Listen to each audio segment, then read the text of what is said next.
Welcome to another special season review episode of the Two and Under podcast. Myself, Mark and Keegan got very excited last week talking about 2001-2002. We couldn't get to sleep very easily after we'd finished that because we were pretty happy and excited. So today we might have a similar situation because we're going to talk about 2002-2003, so the following season. I've got Craig and Ken's. How are you, Craig? I'm cracking, mate. Yourself? Very good. You'll be even better after talking about this season. Absolutely. Bobby, it was an absolute blinder. It was a blinder, and we've got Bobby in Ballarat. How are you, Bobby? Good, Jack. Good. Can't wait. It's a very special season. I remember it fondly. It's 1 degree in Ballarat, isn't it? So this is going to warm me up a bit. Yes, warm the cockles of my heart. Yeah, most Newcastle fans will remember this season fondly. So when I was looking back at which seasons to do these reviews for, and these two just stood out straight away. It was 2001, 2002, and then this season. Quite comfortably the best seasons that we've had since kind of the Entertainers era anyway. Yeah. So just to take it back to 2002, 2 decades ago, with 20 years ago here, a couple of world things that were going on. The euro became the predominant currency in the European Union. So that was when that happened 20 years ago. There was, in terms of Australia, there was a pretty big terrorist attack in Bali, which killed 202 people, including 88 Aussie tourists. Yeah. So obviously, I didn't know that much about that before moving here. I'd heard about it a little bit. The road to the Iraq invasion was well underway. That started in 2003. So it was kind of the time of Tony Blair and George Bush. The biggest grossing films were the Lord of the Rings and the Harry Potter movies, which I feel like they could have probably been the biggest grossing films every year since then as well. I still haven't watched them. Yeah, Nope. the Harry Potter, because when you've read a book, then the movies are just not as good because they're not how you imagine them to be. So, Girls Aloud were Christmas #1 with the sound of the underground. Do you remember that one, Craig? I do. I actually go to sleep to it every night. That doesn't surprise me. Oh, thanks, man. Brisbane Lions. Yes, the Brisbane Lions were halfway through their three-peat. They won their second grand final by beating Collingwood in 2002. Bobby, you remember that? Very much so. I was working at the Brisbane Lions at the time while they won their 3 premierships. So that was great to beat Collingwood as well. So they're very fond days with the Brisbane Lions back then. Yeah, they haven't won it since then. But we've got I left, mate. I left. You left. That's your fault. Yeah, it's all gone wrong since you left. But 2002 also the World Cup was in Japan and South Korea. So that was probably one of the few World Cups that for an Australian time zone actually worked out well, did it, Bobby? Yeah, no. I mean, the World Cup would get up for anyway, but yeah, that was a bit more manageable that year. Yeah, I remember watching David Seaman get lobbed by Ronaldinho at about 7 o'clock in the morning on a school day. We were all in the school hall watching that. It was pretty good. So that was kind of a little bit about what was happening in 2002. Craig, what were you doing in 2002? Can you remember? 2002, I would have been 17 years old. So I would have just left school. Would have had my first job, which was working in a sports shop, All Sports. At the time, they were the sponsors of Charlton Athletic as well. And I think it was St. Helens Rugby Club. Don't even know if they still exist. But yeah, first job, All Sports. You wouldn't think it looking at this amazing physique, but yeah, I worked in a sports shop. And then from then, I'm now here. I'm pleased it wasn't Sports Direct. I was about to kick you off the pod. Genuinely, this is a true story. All Sports, they went under, went into administration, and Sports Director just opened up on the Silverlink, not far from me, and they were crying out for staff. I worked there for 4 hours and walked out on my lunch break and never went back. Why? What happened? It was the biggest shit show you have ever seen. Well, I mean, Mike Ashley, I didn't know who he was back then, but you could tell the way the company was ran. It was ran just like it was just dog shit. It was terrible. Went in for 9 o'clock start. You go for your lunch at 1. I didn't go back. Called up the wife to come and get me and went home. And then I got my job back at the old place because they got bought up by JD Sports. I can't believe you used to work in Sports Direct, even if 4 it was only hours, for though. 4 hours. I didn't know that, mate. That's really disappointing. I did take a lot of hot showers after that, so don't worry. Bobby, what were you doing in 2002? You weren't working in Sports Direct, were you? No. As we said, I was working at the Brisbane Lions on a part-time basis doing recruiting. So my weekends were filled watching local league and junior football. And then I was working at Kmart, which is a variety shop here in Australia. Trying to earn money. And I was also doing uni, so sports management degree. So, I was very busy back then and trying to fit in Newcastle United around all that. You sound. Have you ever been not busy? You're the busiest man I know. I get very bored easily, Jack. So I need 2 or 3 hobbies in my life. You've got more than that. 2002, then, in terms of watching football in Australia, watching the Premier League, what Keegan said last week that he thought it was around the time you started to get decent access through Fox. Yeah, so I listened to the pod and Keegan thought that it started in this season that we're doing, but I'm pretty sure it was that season that you guys did that Foxstar released a 24-hour English Premier League channel. So it was live games. We could press a red button and choose which game we wanted. It was unrivaled access. It was either that year, 2001, 2002, or 2002, 2003. The reason I think it was a previous is I remember staying up and watching the Christmas time games of Arsenal and Leeds. Yeah. And just jumping in. That's when I actually thought we were going to win the title that year. So that's what makes me think it was that. So, yeah, watching it in Australia was fantastic. Like Saturday nights was at the pub with mates and then, watching it on the big screen at Crown or a sports bar or then, the quiet Saturday nights. At that age, I didn't have many. Then you'd watch it on your TV at home. So access was just unreal for us back then. And it was a couple of great years for Newcastle. The Champions League, not so much. We didn't have that as good access as we have now to it, but definitely the Premier League, I got to see 90% of games, so it was great. Yeah. 2002, I was in school as well. I'm a year younger than you, Craig, so I still had a few years left in school, so I was just not really doing very much. I was completely obsessed with Newcastle United. So I remember writing the football scores on my pencil case.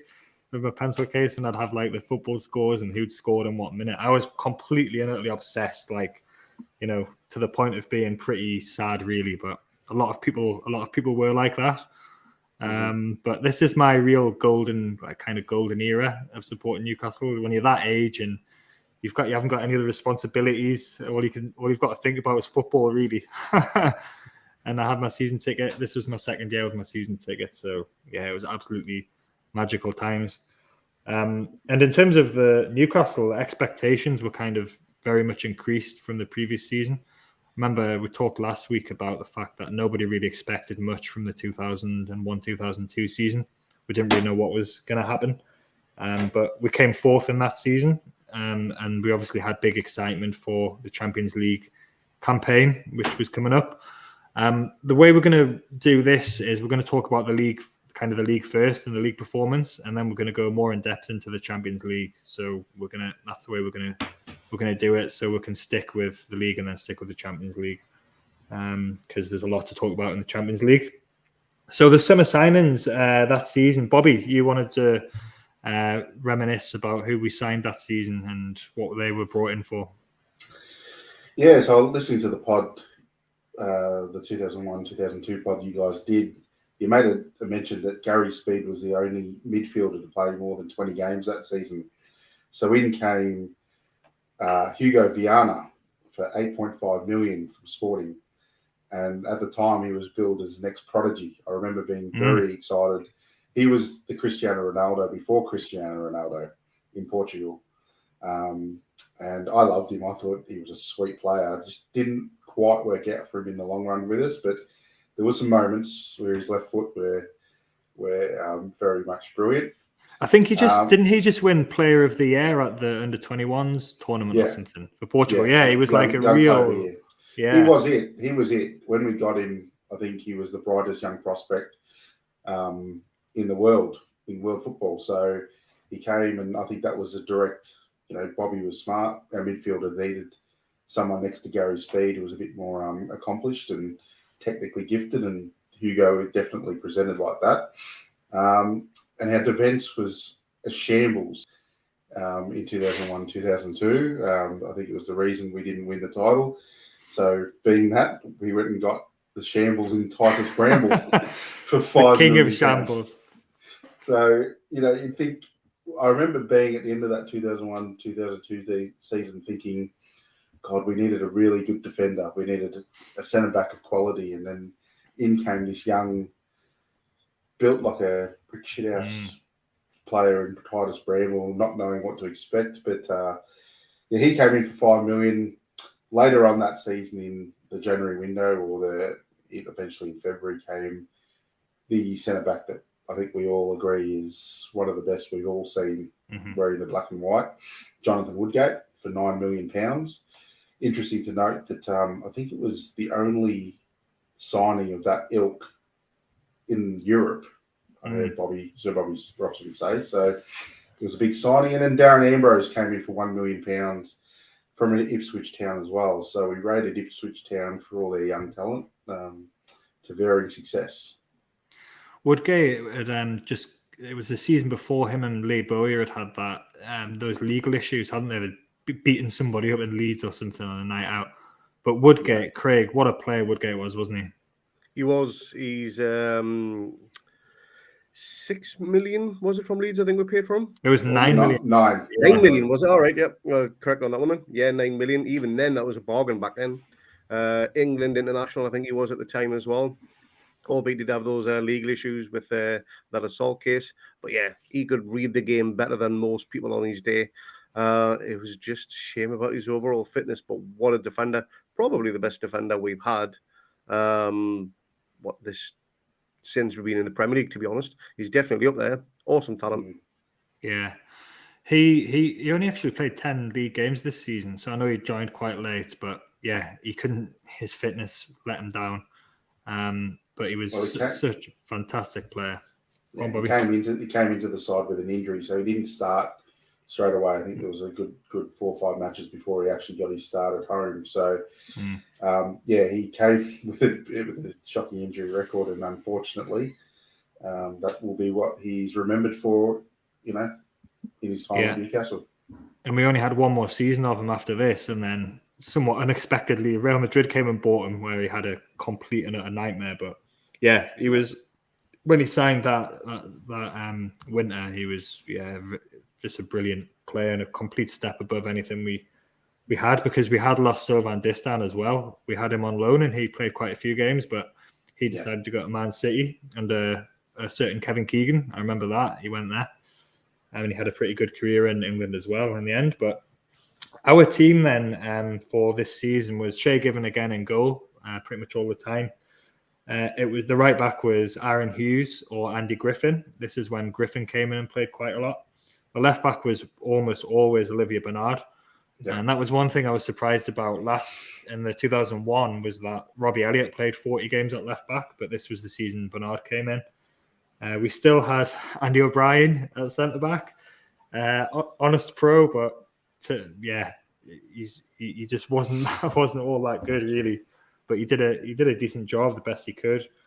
And then the other centre back position was real sort of mixture of Dabazas, who played less than the previous season. There was Bramble, who played a bit. There was Woodgate, and then there was Stephen Caldwell, who played quite a lot of games as well. Of all people, he scored a goal, I remember as well. I think it was against Middlesbrough. Right wing was Nobby Solano still. Central midfield, this is where Kieran Dyer probably had his best season for us. He managed to stay fit and he played quite a lot of games. So it was him or Janas, and then Gary Speed was still there. Lauren Robert, and then there was Shearer and Bellamy. So, it's a pretty strong team. Maybe a little bit stronger than the previous season. Definitely when Woodgate came in, it was. And in terms of pre-season, we had 7 pre-season games.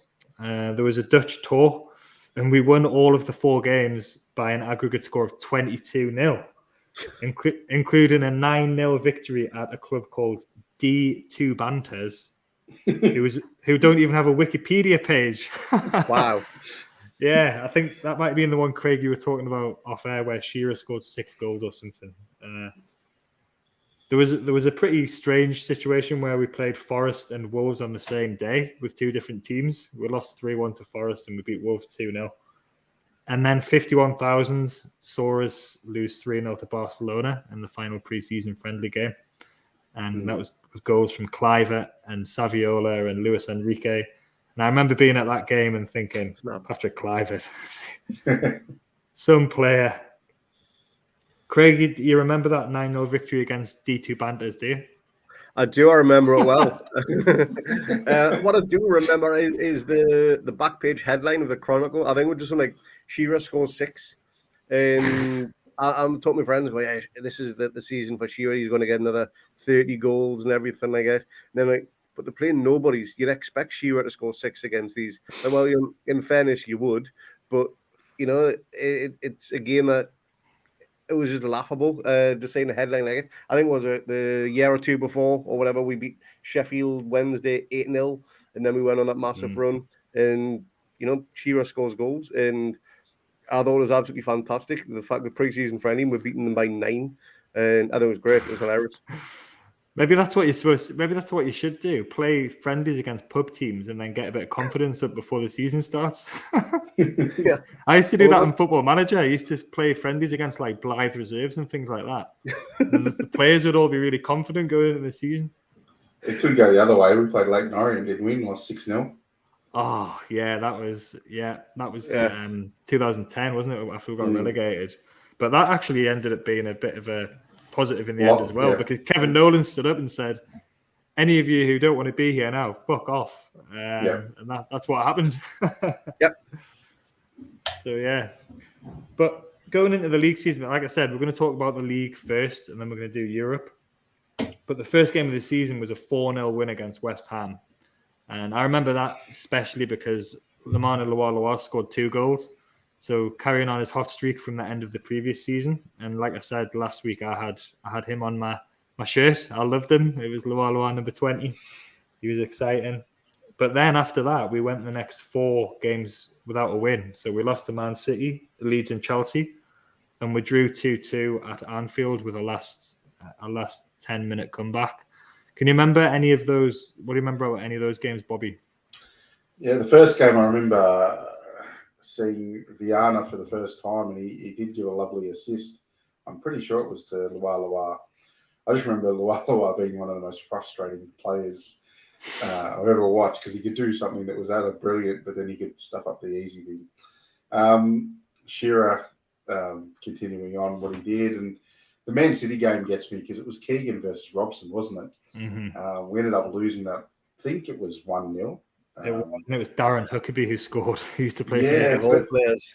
I'm pretty sure we bossed the game and we just didn't take our chances. And I remember Kieran Dyer missing a sitter.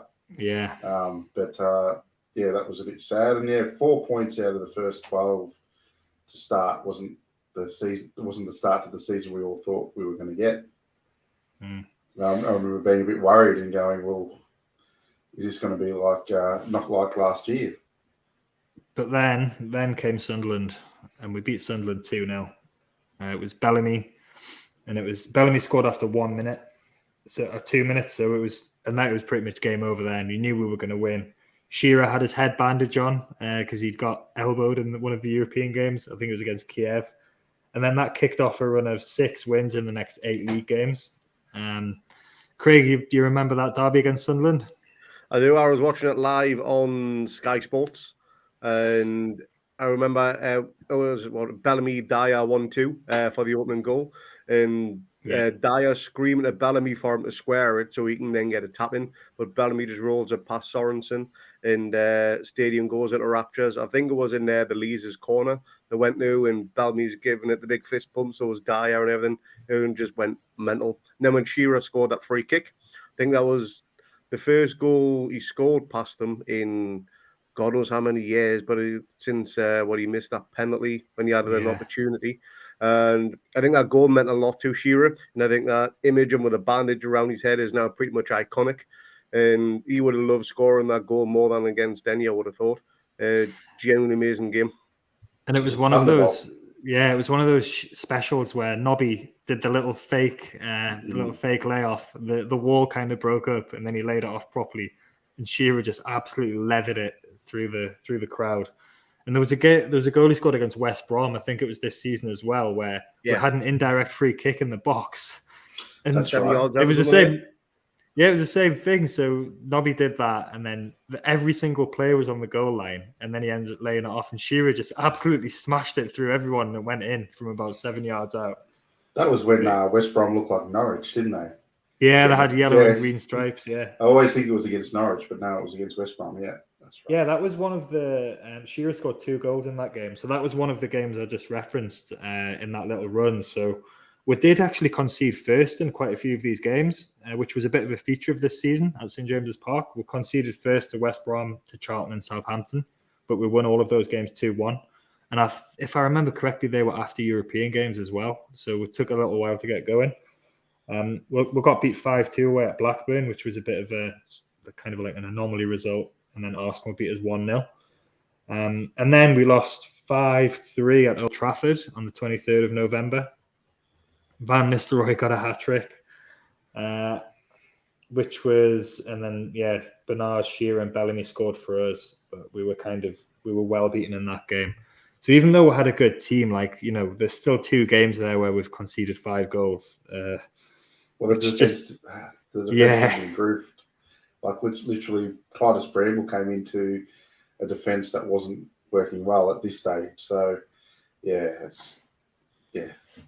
Bramble had the attributes because he was quite quick and he was obviously big, but he just didn't have the brain, did he? As we saw, his decision making was terrible.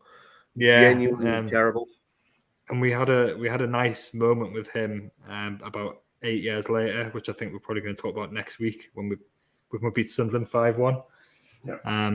But yeah, he just didn't have the kind of brain for what we needed.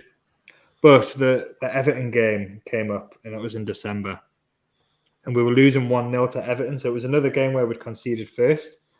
Kevin Campbell had scored after 17 minutes, and then Joseph Yobo had been sent off in 22 minutes. But we'd kind of lost 2 of the previous 3 games here, so there was a little bit of pressure building on us to do something. And who remembers what happened in the 86th minute of that game? That Shearer goal. I don't quite remember it, to be honest. It was something jogged my memory. I don't think I've heard of that goal. Go on, Bobby. Well, the ball, gets lobbed up. I think it was Shearer, was it? Shearer headed it down and screwed it in the air. And then I just remember watching it live and thinking, why is he hitting it first time? And then I forgot who I was talking about because it was Alan Shearer and he knows exactly what he's doing.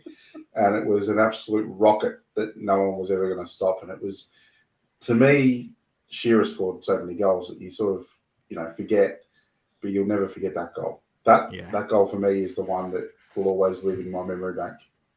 Yeah, it was just pure Shearer, wasn't it? It was just, he just leathered it with such skill and such technique.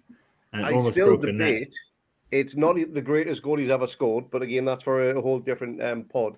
But I remember I was working that Saturday, so I couldn't go to the game, devastated. And my mother's boyfriend at the time, he came in from the club where I was watching it, and he was like, "It's the greatest goal I've ever seen. You've got to watch it." And I think at that time it wasn't even Match of the Day. I think it was when ITV had it for a year on the Premiership. I think that's what it was called, and they had U2's "Beautiful Daisy" intro. Yeah. I remember that. And I remember just watching one going 1-0 down. Kevin Campbell scored, like you said. And then when Shearer, he hit that goal, I think I just stood up and I was just in awe. I didn't actually scream or shout or anything. I was just in total silence of just the majestic, what had happened before us. And everyone remembers whether when we first seen that goal. I know where exactly I was. And I think it was about 11 o'clock the game was on. And I just had a Chinese takeaway, just sitting chewing on that. And Shearer puts in this rocket from 25, 30 yards, and it was the second greatest goal he's ever scored. And I just don't know, would he ever be able to do it again? He says he couldn't, but I think he could. I reckon he's done it in training numerous times. I'm going to come back to that in a minute because I want to know what you think the first is, but I remember I was at this game and it was freezing cold and we were losing towards the end, and I was behind Delise's end, so I was kind of like directly behind where he kicked it from. And I just still remember I couldn't actually believe what had just happened. And then obviously you saw the net ripple, and it was like disbelief. You were like talking to the people next to you, go, what's actually just happened there? You know you've scored a goal, but you don't actually like compute because you couldn't see the ball because it was so fast. And then, as if that wasn't enough, then we scored a winner in injury time. It was given to the Chinese player Li Ti as an own goal, but it was Bellamy who created that goal. And then this was after he'd done something in the Champions League where he got sent off against Inter Milan, which we're going to talk about in a bit. But he was really emotional. He ran to the corner crying. But Craig, what's Shearer's best goal? And if that wasn't Shearer's best goal? The season before, the volley against Aston Villa. Yeah, we talked about that last week. Yeah, that for me, I was at the Gallagher end at that time when that goal went in, and I was just to the left as the goal, as you're looking directly at the Gallagher. And I just remember Shearer standing there. He didn't do his usual celebration where he runs away with his right arm in the air. He just stood there, both hands up, looking at the Gallagher thinking, I'm mint. I am that fucking good. And to me, I've just got goosebumps now thinking about it. That was genuinely, I can watch a goal all day long, and it is easily my all-time favourite. Yeah, I'm glad you said that goal, because it's the only goal that I could think of that was in the vicinity of that Everton strike. Definitely. Yeah, that was we talked about that last week. It was a beautiful technique, and it was probably maybe technically a better goal, but for someone to kick a volley that hard and in that game state, I think it was just. I think the Everton one for me is just, I think that's his best goal, and I think he said himself as well that he thinks it is. It did win goal of the season as well. Yeah, so I'm not surprised. Anything was coming close to it, to be honest. So after that win, we only lost. The only game we lost from that point until March was a 4-3 at Bolton on Boxing Day, and I remember that one because I was there. I travelled down to Bolton on the official supporters club for that. That was the one where Michael Ricketts. Yeah, it was Michael Ricketts, future of Middlesbrough. He scored 2 goals. Is that the one year? It was the one good year he had, and then he made England, didn't he? It was that year, wasn't it? He got an England cap, and then he moved to Middlesbrough, and he didn't score any goals there. He wasn't very good. I remember that game because of my favourite player outside of Newcastle was JJ Okocha. Yeah, he was good. Love watching that bloke play, and he tore us a new one that game, and I think it was a high-scoring game from memory. And he scored an absolute perler, and I just went, can't argue with that. But that's when Bolton were pretty good back then, weren't they? Yeah, under Sam Allardyce, they had a decent team. But after that Bolton game, there was 10 games there, or 9 games where we went unbeaten. We beat Liverpool on New Year's Day with the Lauren Robert free kick, another Robert special. And that was the goal that the film Goal used for Santiago Munez. Yeah, so that was that one. That was a really, really good goal. We beat Spurs home and away, which we used to do pretty routinely back then. We beat Man City. We beat Man City when Shearer scored after 6 seconds. They passed it back to, it was Carlo Nash who was in goal for Man City. And Steve Howie was at the back. I remember that as well. Shearer closed him down and just the goalkeeper and just won the ball and scored after 6 seconds. That game we beat Spurs, wasn't that the game with the greatest own goal I've ever seen in my life? Nikos Dabizas. Oh, it was, let's have a look. Headed in his own net. Yeah, I think I remember watching it and thinking that's an awesome goal. It was, fantastic. Hasselbank tries to replicate it later on in the season, though. He did, yeah. But yeah, that was that one. Dabizas diving header into the bottom corner to pull it back to 2-1. But we had we were good. We really were good at that time. We beat Leeds 3-0 away, which this was the Leeds who weren't the Leeds of the previous season. They'd started to fall away and the financial problems had become apparent, which is obviously why they sold us Woodgate. But Dyer scored 2 goals in that game. Remember that way, he was brilliant. Oh, I forgot about this. Middlesbrough. We we were due to play Middlesbrough at some point in December, I think it was, or in January, in the middle of that run away, and I was going to be going to that game as well. And then all of a sudden, the game got postponed, and it just happened to coincide with a Middlesbrough injury crisis as well. This was when Middlesbrough had Ekiog and Gareth Southgate. Probably had a couple of the Aussies as well then. But this was controversial because Jeff Winter, who was the referee, who was from Middlesbrough, he had to go in and do the safety assessment on the ground, and he decided I think he's rebutted this, but the story was that he decided it couldn't go ahead, the game, and so the game was postponed, and it was put back to 5th of March, and we got beat 1-0 by a Jeremy goal. Jeremy. Who remembers Jeremy? Yeah. He was captain, wasn't he? Yeah. Yeah. Janino was still playing for them then as well, wasn't he? Yeah. They had quite a good team, but I was at that game as well because it was rescheduled, and I was going to quite a few away games at this point, but that was disappointing. We beat Charlton and Blackburn, and we were still in the title race, but then we lost 3 in a row. So we lost 2-1 to Everton.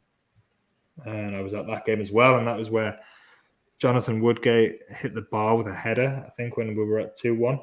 And this was Wayne Rooney's breakthrough. So Rooney was absolutely on fire that day. Who remembers that game? Go on, Bobby. This was the game where my disdain for Everton started. My absolute hatred, because there was an awful challenge on Olivier Bernard that went, and the referee just play on.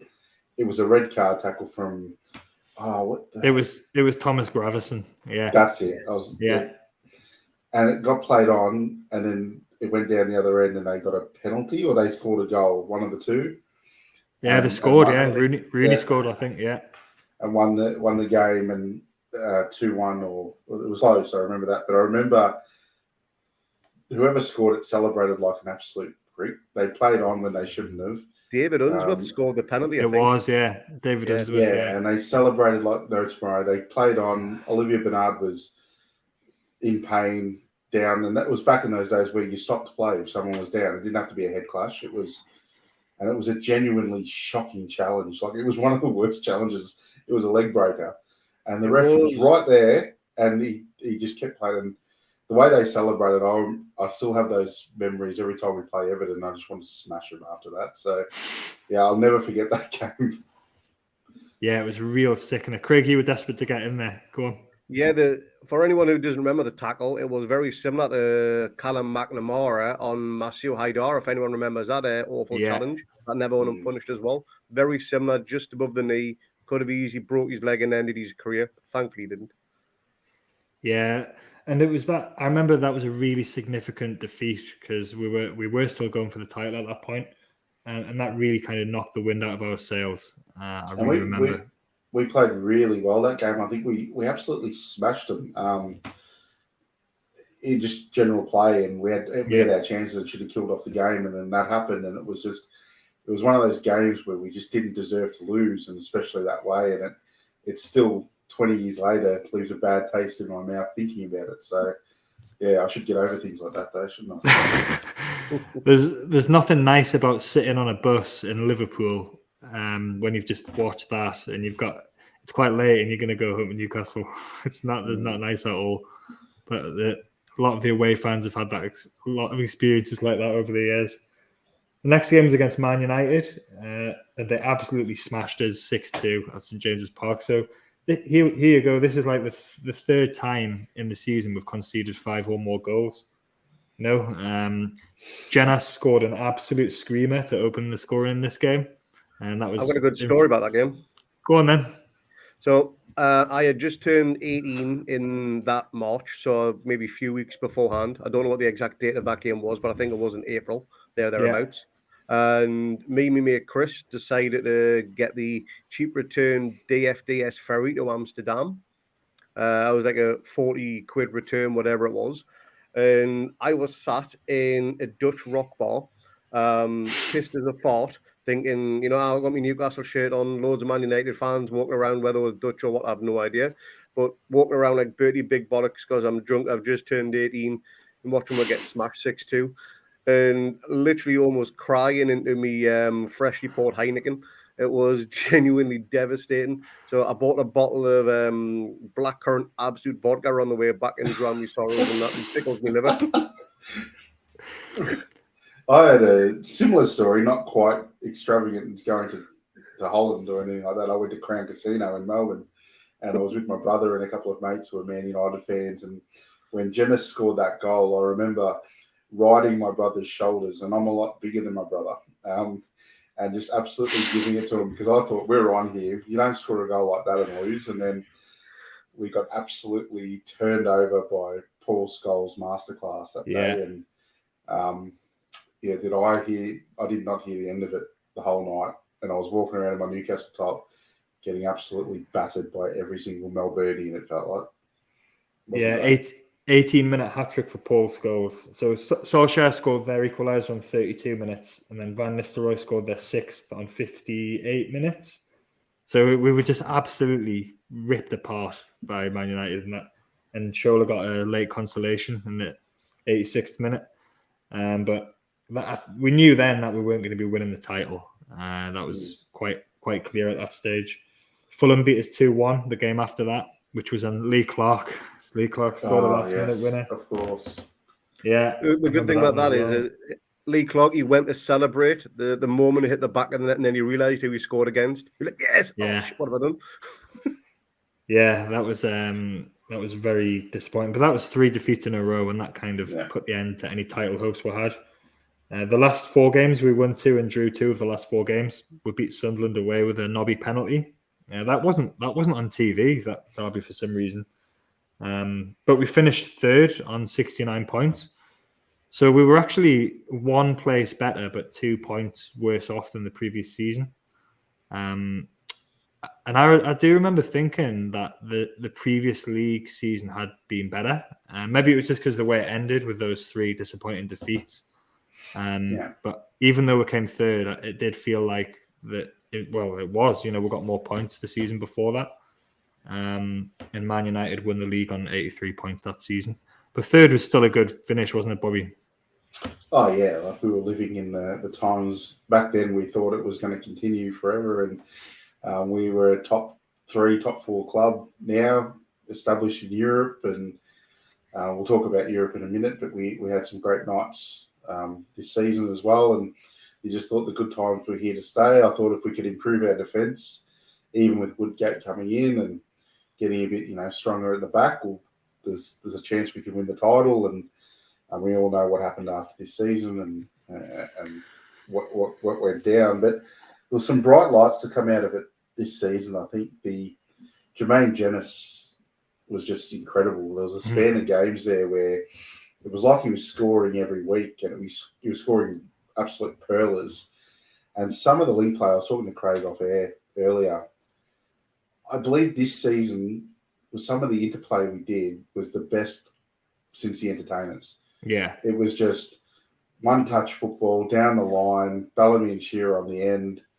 You had Jennings and Dyer running from midfield and the patterns. And it was beautiful to watch at times. It was just that our defence was so bad that against the really good teams, we got exposed. And I think Europe, we didn't recruit enough for Europe as well.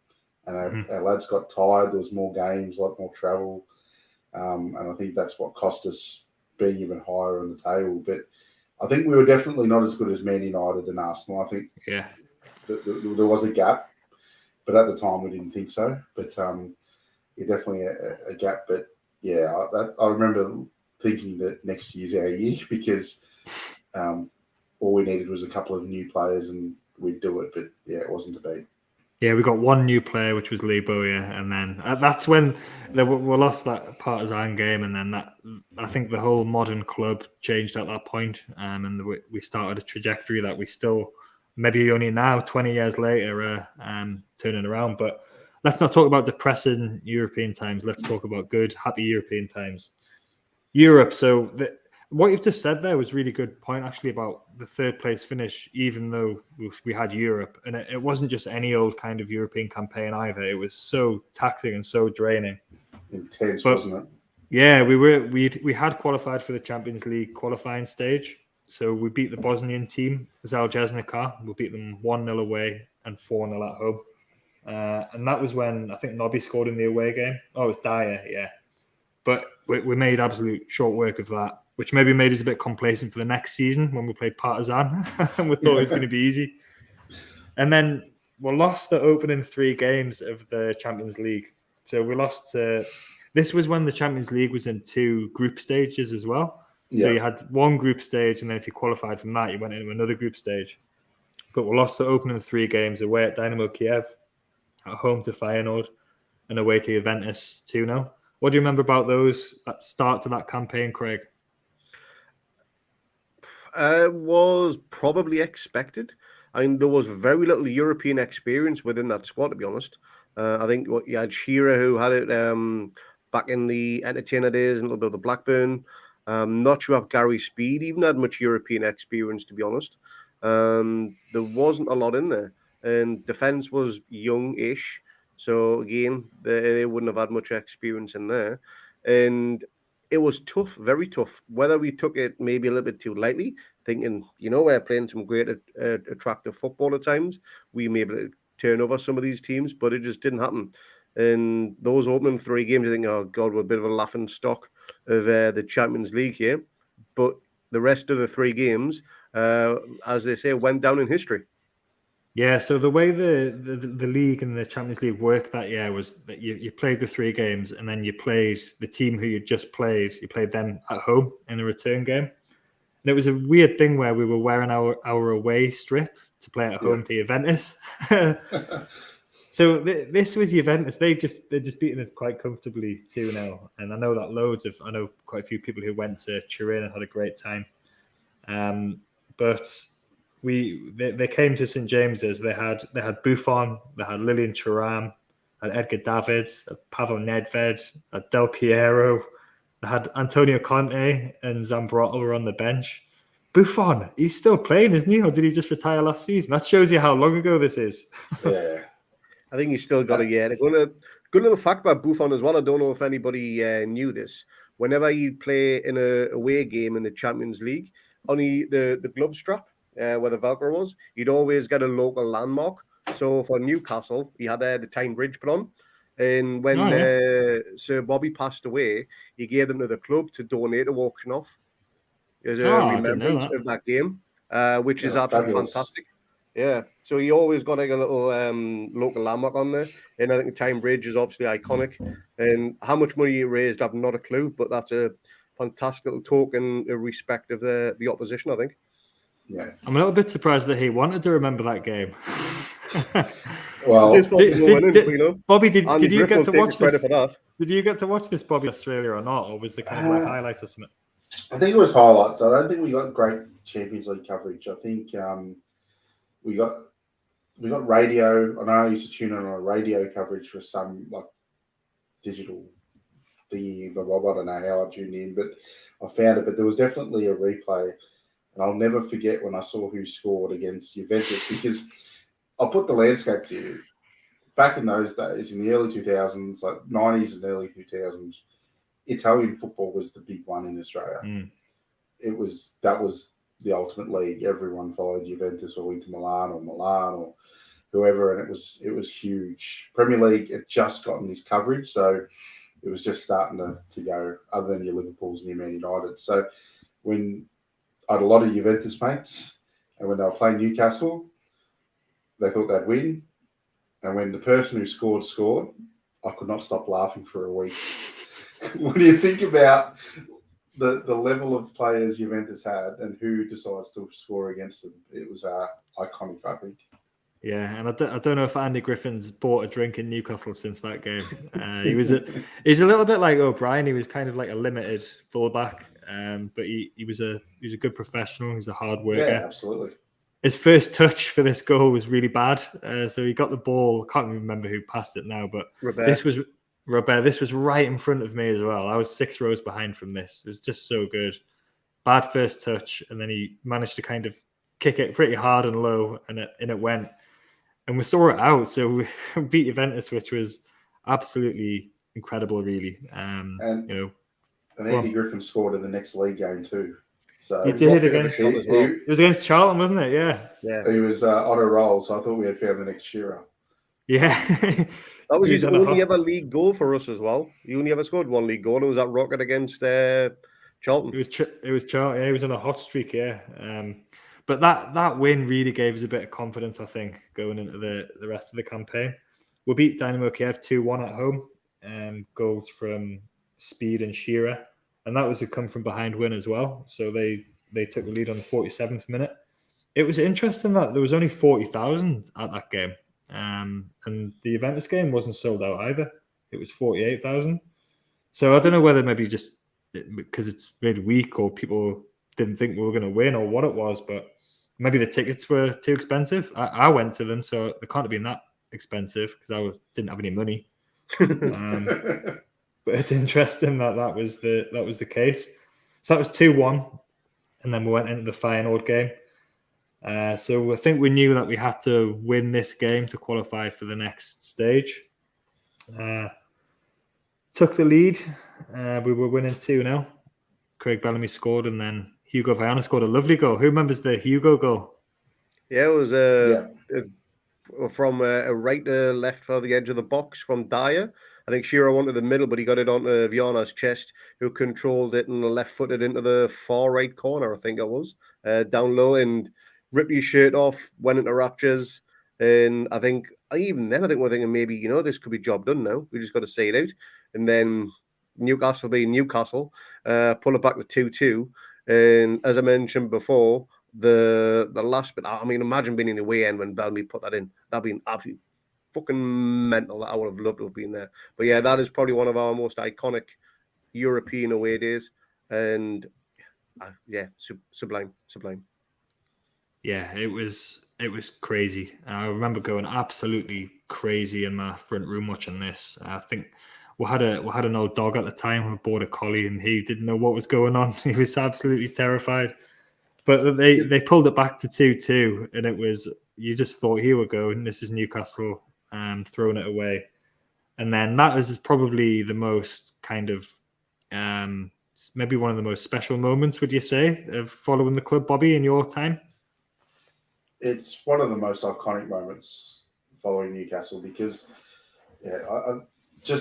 we Newcastled the game, didn't we? We had it all there to win, and then got them back, and it looked like there would only be one winner. They had all the momentum, home crowd, and that last goal from Bellamy, I actually missed it. I remember Dyer had 1-on-1, and the keeper saved it, and it looked like from the angle like he pushed it out.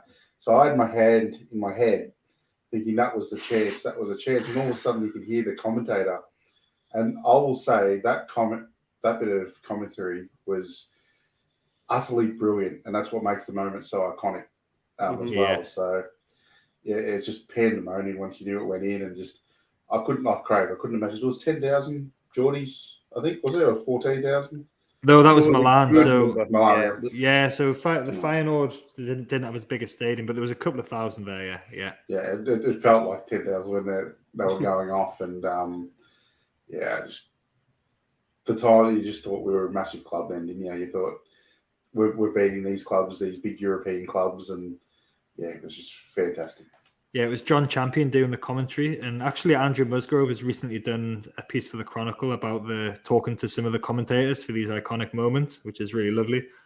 But it was just amazing. We were the first team to lose the first three games and then qualify for the next group stage.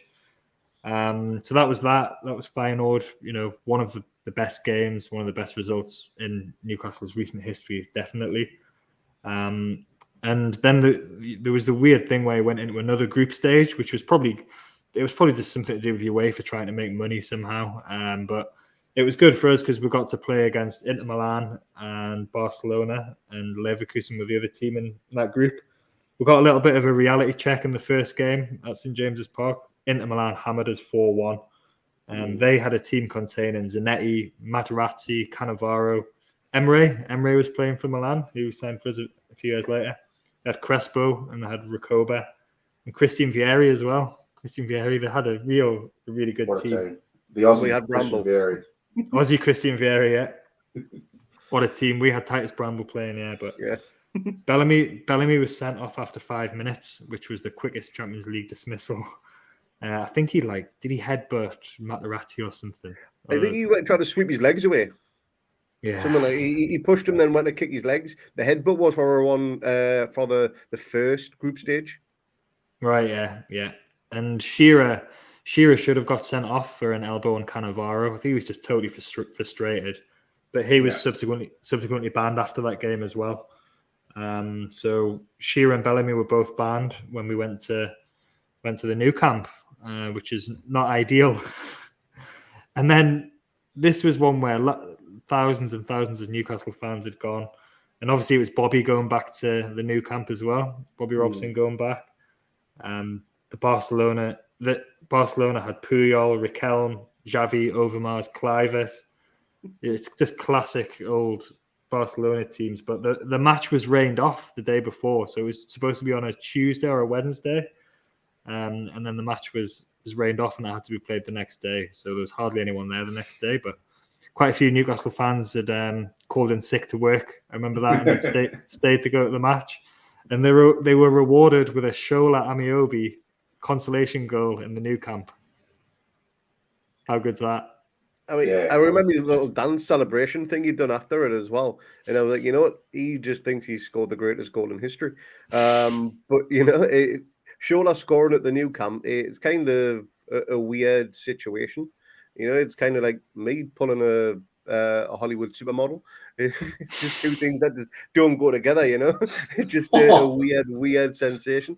But I remember watching it live, and you know, Barca had a team of world beaters. We had a very, very good Premier League squad, and that was the overall difference in that result. And some of the goals they scored, the passage of play was great. And I think one of the goals wasn't Bramble; he was trying to shield it from Shea Given, and he then just poked it around him, or was that a different? Was that in the reverse? I can't remember that, but I do remember Kieran Dyer falling asleep when he was supposed to be marking the post. The post, he was supposed to be, yeah. For the 3-1, yeah, idiot. So that was like, this was Dyer's best season for us comfortably. He was brilliant, but he still had that tendency to kind of let himself down a bit, which he did in this game. But you know, there's no shame in losing to Inter Milan and Barcelona. They were just like elite European teams at that stage. We beat Leverkusen 3-1 away, which was when Shola and Lualoa were playing. Yeah, they both scored. That was quite a comfortable win. So it shows you how good a team we were, though, to be able to go to, you know, a decent European team who'd qualified from the first group stage and to just beat them quite comfortably 3-1. And then we beat them 3-1 at home with a Shearer hat-trick. So who remembers those games? I was at that game. I remember being right on the touchline with my dad. My dad didn't go to many games. He was like, I want to get as close to the players as possible because I want to get on TV when I watch the highlights back. And we did watch it back, and we did get to see ourselves on the telly, and he was well chuffed telling his friends. But Shearer, he just took the piss that game, really. And the defending from Leverkusen was awful. I think that second goal, which was a cross, the player, he tried to control it, ended up passing Shearer, and he just tapped it in with his forehead. And it was a great game. Shearer got his first ever Champions League hat-trick. I think he got one the following season as well. I'm not too sure. But yeah, a great occasion for Shearer, and one of the nights I'm glad to say I was there. Leverkusen was so bad in defence that the week before, Shola Amiobi and Lualoa were just taking the absolute mickey out of it. Like, I remember that game. I don't remember the home game. I don't think we got coverage, or I must have missed the Shearer hat-trick, remembering that. But I remember the week before, or whenever he played them away, and thinking that how bad must you be to be totally made a fool of by Lualoa and Amiobi.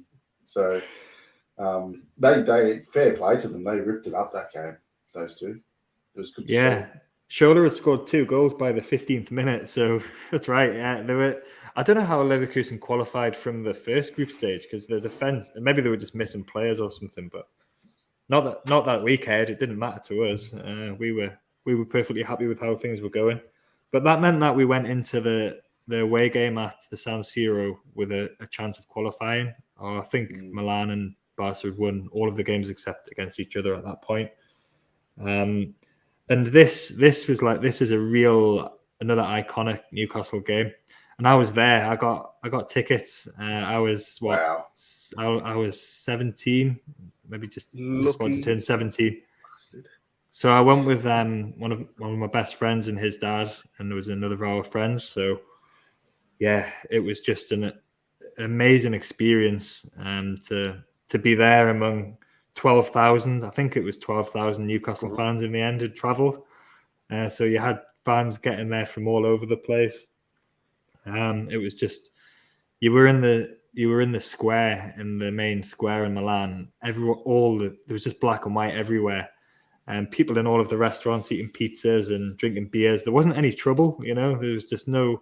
When you think there's that many fans traveling and drinking, we were a bit young to get involved in the drinking too much, but we were enjoying the atmosphere and enjoying the pizza and just really just reveling in the situation.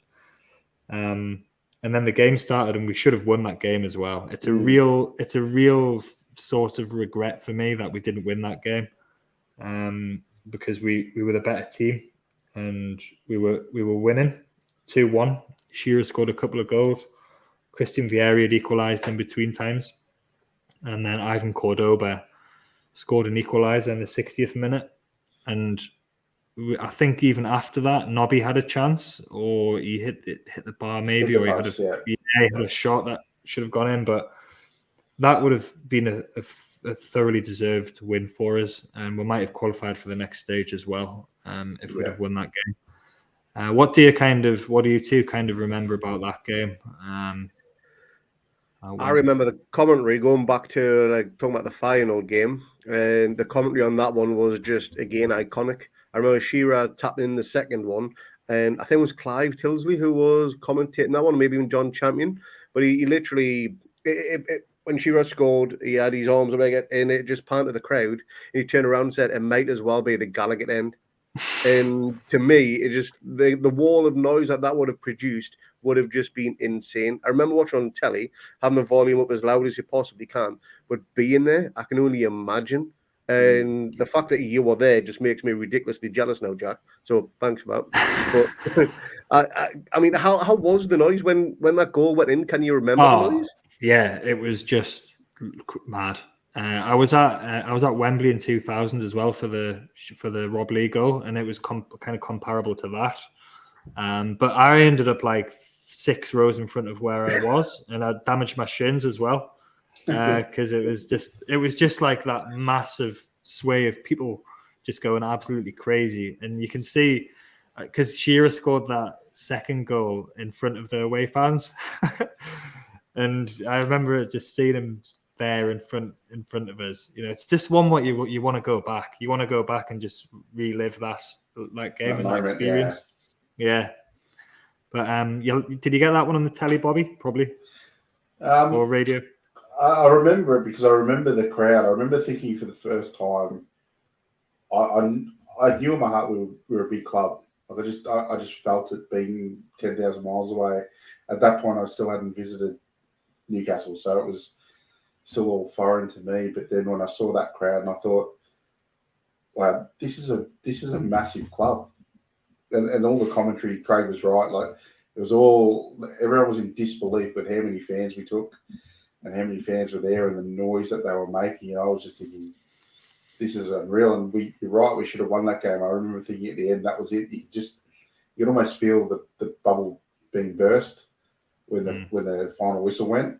I don't think we had it in us to do whatever we needed to do at the end to get a result. And I just remember being so deflated, but so proud as well. Like it was a weird feeling. It was like, well, we lost and we should have won, but wow, those fans, wow, this club, like just wow, And it's a good time to be doing this now, because these times could be could come again. If we get to play in a stadium that big in Europe again at any point, we'll take that many fans again.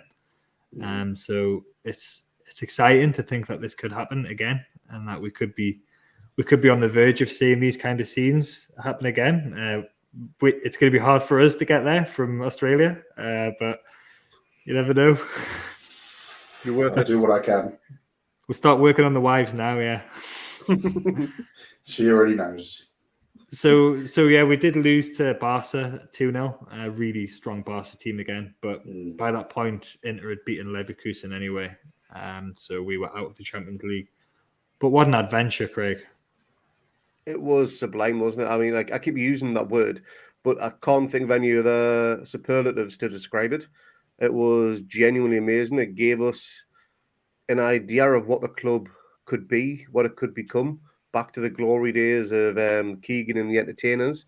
And that was my first taste of how football could look under Keegan and whatever. Bobby brought that back, and hopefully the new owners can do the same. It was an enjoyable time to be a Newcastle fan, and everything from that has been pretty much a misty cloud of shite. And that's probably putting it politely, to be honest. But yeah, it was great, and hopefully those good times are back. I remember quite clearly as well, ESPN here in Australia had a football show. I think Shaka Hislop was on it too. And they had rankings of the top 20 clubs in the world through monetary or whatever they had. And we were 11th. You've got to remember, from the end of the Keegan days to that year, it was like, it wasn't smooth sailing. It was, we didn't really know what we were capable of. So all of a sudden, we were back in Europe. We were one of the biggest clubs in the world.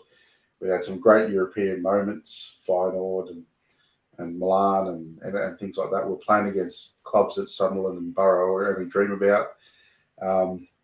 So yeah, we just thought this was going to be the start of a beautiful time for us, which wasn't to be. It wasn't, but like I said, maybe now we've got a little bit of hope that this could be around the corner. Maybe not now, maybe not in 3 or 4 years, but I think if things go as we hope they're going to go, we will get there, and that's probably the most exciting thing, to think that we are going to have nights like this again. And we're building from the back. We've got some defenders that can defend, which is fantastic. No way. It's a real novelty. Defenders who can defend, that's a new one for Newcastle, isn't it? Just finishing off this season, we lost both in both domestic cups. So really, this is when we should have been maybe trying to win a domestic cup when we had a team this good. We got beat by Wolves 3-2 in the FA Cup, which is a really, really embarrassing game. They were in the division below us. That was really bad. And we lost it. We were terrible. No, it was 3-2. Yeah. Paul Lynch scored, didn't he? Yeah. Yeah, it was. I remember watching that and thinking, this is terrible, and we'd really let ourselves down. And we lost to Everton on penalties at St James's in the League Cup, which was when 16-year-old Wayne Rooney played and absolutely bossed us. I remember that game as well, because it was Chopra's breakthrough season as well, and they were two of the brightest talents in English football. And obviously we know who had the better career out of the two. Chopra, he done nothing, and Rooney went on to almost dominate English football for a good number of years. Sorry to digress, but isn't it the year after that we were going for Rooney? Didn't we make a play? Yeah, for Wayne Rooney. You can see why, because every time, Apparently, the story is that Rooney agreed to sign for Newcastle because he hated David Moyes. That's pretty much public. And Freddie Shepherd begged, I think it's Alan Oliver of the Chronicle, not to break the story early because the new Man United would come in for him. That's exactly what the Chronicle done. And he then went to Man United. We had him pretty much signed. It's pretty much his Shearer's protege, Shearer's replacement. Good to go. And the Chronicle booked it up for, apparently. But as well, at the time, it was a bit silly, really, because we'd just sold Woodgate. and we needed a defender. We didn't need Wayne Rooney. Like anyone needs Wayne Rooney, but we didn't actually need him as a priority in that position at the time. And we didn't. I don't think we signed a defender.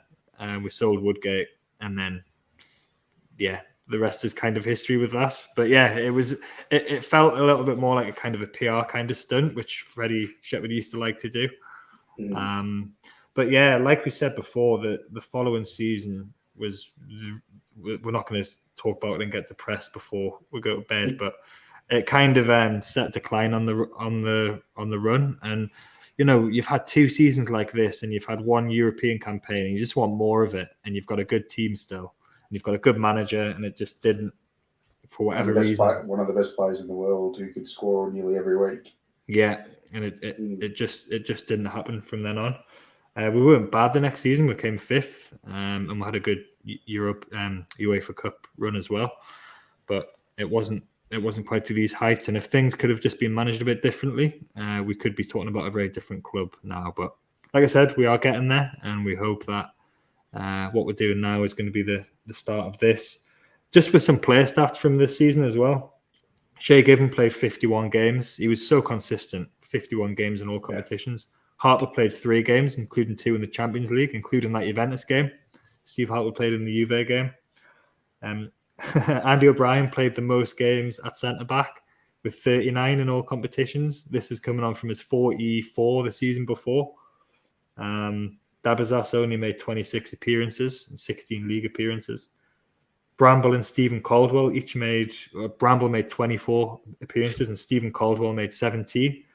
And Woodgate played 10 league games. So when you've got defenders like Bramble and Stephen Caldwell playing that many games, it's no wonder it's amazing. It is. It's amazing we finished 3rd. You just can't. That was Caldwell's breakthrough season, wasn't it? Yeah. So he did all right, but he wasn't that good. He wasn't at that level, and he was never going to be really. And that's why we went and signed Woodgate, but then he had his fitness problems. But like I said before, Woodgate was, he is the best defender. Maybe Colaccini's got a shout, but until we've signed Botman now, who we hope is going to be that good. Aaron Hughes made 48 appearances. Good player. Ever reliable, Reliable player, and it was disappointing when he was sold a few years later by Souness. Andy Griffin, 40 appearances. Bernard made 42. So you can see, can't you, the defence just wasn't as good as the rest of the team. Let's put it that way. Kieran Dyer was injury-free for the first time in a long time, and he made 48 appearances, and he scored 6 goals. And Shearer was the only player to hit double figures goals. He got 17 in the league and 25 in total. Bear in mind, he just turned 32 when the season started. Bellamy got 9 goals. Nobby and Shola got 8. Jenas got 7. Dyer got 6, and Robert got 5. What do you think about that, Bobby? Yeah, I remember Jermaine Jennings was scoring. I think he scored his 7 goals in a patch. I think it was all towards the end of the season or that time of the year, and thinking we had the world's best centre midfielder because he was only young. He was 20, 21. Yeah, we got him really young, and it was his coming out party, I think, that year. And I thought, well, the future's bright with Jermaine Jennings scoring. He was up there with the Gerrards and the Lampards and stuff like that because he was an English lad who would score goals from centre midfield. So, yeah, and then Kieran Dyer, as you said, we all knew his talent. We could all see what he could produce, but he produced it regularly that season. Surprised he only scored 6 goals. It just feels like he was involved in a hell of a lot more. I think most of their attacking play came through him to Bellamy and Shearer. And that year, I remember Bellamy as well, 9 goals was a bit low for him because he was just involved in, I think he won so many penalties as well that Shearer took. So maybe that's what I'm thinking about. But he was bloody awesome that year. That partnership was just insane. So definitely our attacking part of the team is brilliant. Quite brilliant, in fact. But, let down by the defence. Craig, when you've got a striker who's going to score you 25 goals, how good is that? And what can we do that now? Can we rely on Callum Wilson Do we need to buy someone and who's this going is to the do it? biggest if ever, he stays He fit. stays fit. Yeah. If he stays fit, he can easily get into double figures, not a problem. He could easily get into the teens. Whether you get into the higher end of the teens or the low 20s is another question. It's all down to service. And the players we are recruiting are all about that team philosophy of scoring goals now. And if we can get that perfect number 10, then I think that will just help elevate his goal scoring. Chris Wood, he's not going to be that man. And it may even depend on who we bring in as another striker, because there's still however many weeks left of the window. There's still 5 weeks to go before the season even opens. So, there's still plenty of time. Everyone wants to see Wilson get that double figures, get into the 20s. Shearer would have been the last person to score 20-plus goals, and maybe it was the 01-02 season. Yeah, probably 02-03. Yeah, I think he probably was. Yeah, I don't think he got 17 in the league just gone. Yeah, so 01-02 when our last player scored 20-plus league goals. League goals, yeah. In the Premier League anyway. But that hopefully Wilson can do it, and we all want him to, that's for sure. I think the other interesting point this season was that fact that Steve Harper only played 3 games. That, to me, blows my mind. I mean, Shay Given was like the number 1 keeper for me in Newcastle since I've been following anyway. So, but Steve Harper was considered just as good. And I think we've got a situation now with Pope and Dubravka that's going to be very similar. And, Dubravka's making noises that, no, I'm the number 1, I'm starting. I don't think Pope's only going to play 3 games for us. So that's another wait and see what will happen this season with that situation, because Harper was all happy to sit on the bench for the whole season and just support. It's an interesting byplay to what's going to happen this season for us. If we can finish 3rd in the league this season, I think we'll all be pretty happy with that. So it doesn't matter which goalkeeper plays which games. If we finish 3rd, I'll be harder than Chinese algebra again, I'll tell you that. You will again, yeah, again. All right, on that note, I think we will leave it there. We'll be back probably next week we're going to skip forward a little bit and do 2010, 2011.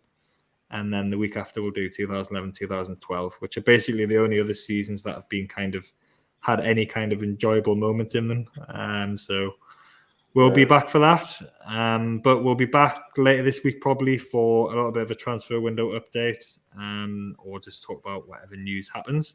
Thanks for listening. Please don't forget to subscribe on YouTube, download the audio, give us a like on Facebook, and follow us at 2 and Under Pod. And we will see you soon. Cheers, boys. Cheers, lads. Have a good night.